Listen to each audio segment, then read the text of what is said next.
revoilà dans mon jardin favori de Saragossa. Je vais essayer de parler aujourd'hui de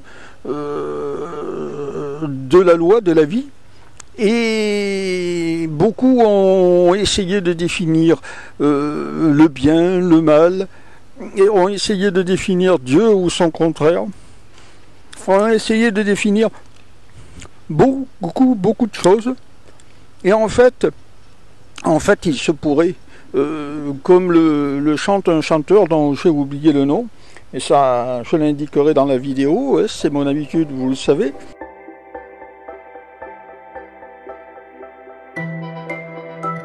Si en fait il n'y avait rien, si en fait il n'y avait personne, si le bien, le mal étaient des notions, tout simplement des notions de collectivité, des notions de civilisation, des notions de société, parce que prendre le bien de son voisin, bon ben forcément ça pose problème, c'est quelque chose qui dans une société amène à un déséquilibre.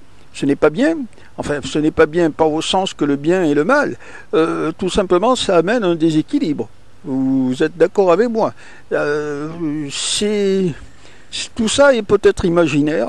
Tout ça a été créé pour que la civilisation tienne la route, pour que la civilisation tienne debout. Peut-être qu'il n'y a rien du tout, hein, c'est de l'utopie. On cherche à savoir s'il y a une vie après la mort, on cherche à savoir s'il y a Dieu, on cherche à savoir s'il y a Satan, Lucifer, ou bien je ne sais pas, tous les noms qu'on peut imaginer. Mais peut-être que tout simplement, il n'y a rien. Rien du tout. Peut-être que la vie des êtres humains ressemble à s'y méprendre et la même que celle des animaux, des plantes, prenez la vie par exemple des lions dans la savane. Eh bien c'est une structure qui est patriarcale, on va dire, avec le chef de la tribu. Et puis les autres doivent partir, et puis c'est tout. Alors pour l'être humain, on a rajouté à ça des notions de bien, de mal, de Dieu. On a inventé un Dieu, on a inventé son contraire, on a inventé les fantômes, on a inventé les dimensions. Peut-être qu'il n'y a rien du tout de tout ça, peut-être que la planète Terre et dans l'univers, peut-être pas seul, mais enfin, il y en a tous les X temps, il y a une planète, tous les X kilomètres plutôt, ou tous les X siècles, je ne sais pas ce qu'il faut dire au juste. Il y a une autre planète qui est similaire à la nôtre, et ça ne veut pas dire qui est Dieu, ça ne veut pas dire qu'il y a son contraire, ça ne veut pas dire qu'il y ait des dimensions, ça ne veut pas dire qu'il y ait des fantômes, ça ne veut pas dire qu'il existe quelque chose derrière tout ça. Non. C'est une possibilité sommaire, c'est une possibilité simple, c'est une possibilité qui, on va dire, ne se pose pas de questions, c'est une possibilité très simple, il y a que ça, et puis c'est tout, il y a notre vie, celle des êtres humains est comparable à celle des animaux, sur une autre échelle, sur une autre j'allais dire dimension, mais au fond on pourrait dire dimension, mais pas dans le sens que l'on entend normalement. Notre vie est toute simple et toute il y a peut-être rien d'autre que ce monde apparent, il y a peut-être que ça, et au fond c'est pas plus mal comme ça, c'est la vie, c'est quelque chose de très simple, c'est quelque chose qui ne se complique pas, c'est quelque chose qui finalement on essaye de savoir s'il y a par exemple des soucoupes volantes, des extraterrestres, beaucoup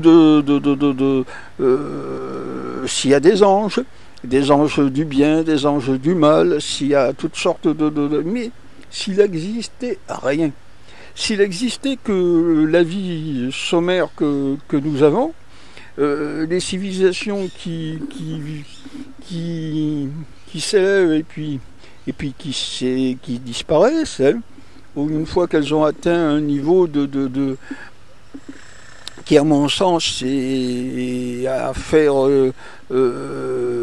comment dire, étant mettre en rapport avec la mondialisation. Je crois que les civilisations, on sait maintenant qu'elles sont mortelles.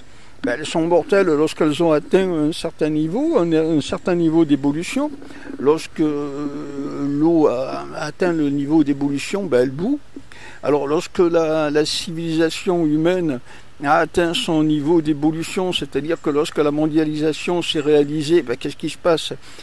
Ça se casse, ça se détruit, et puis un jour ou l'autre, une fois que c'est détruit, eh ben ça, par la loi de l'éternel de retour, à laquelle ça on peut croire, au sablier sans cesse retourner, ça auquel on peut croire, parce qu'on peut croire à la loi de l'éternel retour, parce que les civilisations fonctionnent comme les saisons. Hein, on sait que tout ce qui se passe revient au bout d'un certain temps. Nous sommes mortels, mais en fait tout recommence. Ce qui est, ben, reviendra sans cesse. Les civilisations ressemblent aux saisons. Tous les X temps, les saisons se renouvellent. Il y a tout le temps on va dire le printemps, l'été, l'automne, puis l'hiver. Ça fonctionne comme ça, puis ça reviendra tout le temps. Alors, il est possible que les civilisations fonctionnent de la même façon. Ce qu'on appelle le printemps, l'été, l'automne, puis l'hiver dans les civilisations, c'est vraisemblablement le début, l'âge de pierre par exemple, et puis un âge plus avancé. Et puis là, maintenant, nous sommes dans l'hiver, c'est-à-dire que nous sommes au moment où nous avons fini l'été, qui était il n'y a pas si longtemps d'ailleurs, et maintenant nous allons rentrer dans la période où à nouveau tout va se casser. Tout va se casser parce que c'est l'éternel retour. Mais ça ne veut pas dire ni qui est le bien, ni qui est Dieu, ni qui est les anges, ni qui est toutes ces choses-là. Ça ne veut pas dire ça du tout. Au fond, on pourrait très bien vivre sans tout ça, mais c'est mieux en les mettant, parce qu'en les mettant, la civilisation tient debout, l'ordre social tient debout, sans quoi, ben, quelqu'un vient à côté de moi, il m'assomme et puis il prend mon sac et puis s'en va. Mais c'est ce qui arriverait à tout le monde, hein. C'est ce qui se passerait s'il n'y avait pas l'ordre social. Alors on a assimilé à un certain moment où on a fait se relier l'ordre social, l'ordre moral, l'ordre religieux. Au fond, tous ces ordres-là pourraient très bien comment dire, un seul suffirait. Hein. L'ordre, c'est ce qui est nécessaire à une civilisation, c'est ce qui est nécessaire à une société. Mais il ne faut pas voir cet ordre forcément sous l'ordre spirituel, sous l'ordre d'une sorte de loi de la nature qui veut que le bien soit protégé et que le mal soit puni. C'est peut-être complètement à côté de la plaque, ce qui ne veut pas dire d'ailleurs que c'est impossible. Hein.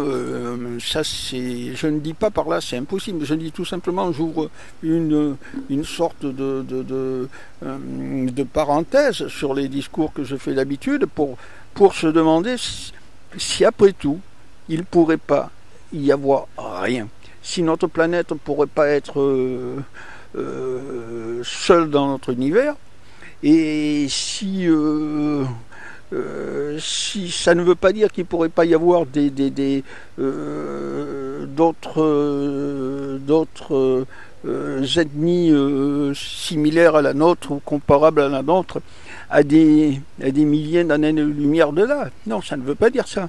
Ça veut dire tout simplement que d'une certaine façon, on pourrait être entre guillemets seul, et que d'une certaine façon, il pourrait y avoir ni Dieu ni son contraire, c'est-à-dire un Dieu bon qui récompense les uns et un méchant un mauvais, un diable ou un Satan de l'autre côté qui récompenserait plutôt ce qui penche de son côté. Non, ça ne veut pas dire ça. Peut-être qu'il n'existe rien, tout simplement. Rien de tout ça, et que la loi soit similaire à celle que la nature présente, c'est-à-dire que la raison du plus fort l'emporte. Comme je le répète, c'est ce qui est pour les plantes, c'est ce qui est pour les animaux, c'est ce qui est pour les insectes, c'est ce qui est pour beaucoup. Alors pourquoi ça serait différent sur l'être humain? Je ne dis pas que ce que je dis est forcément vrai. Je me pose tout simplement la question. Merci.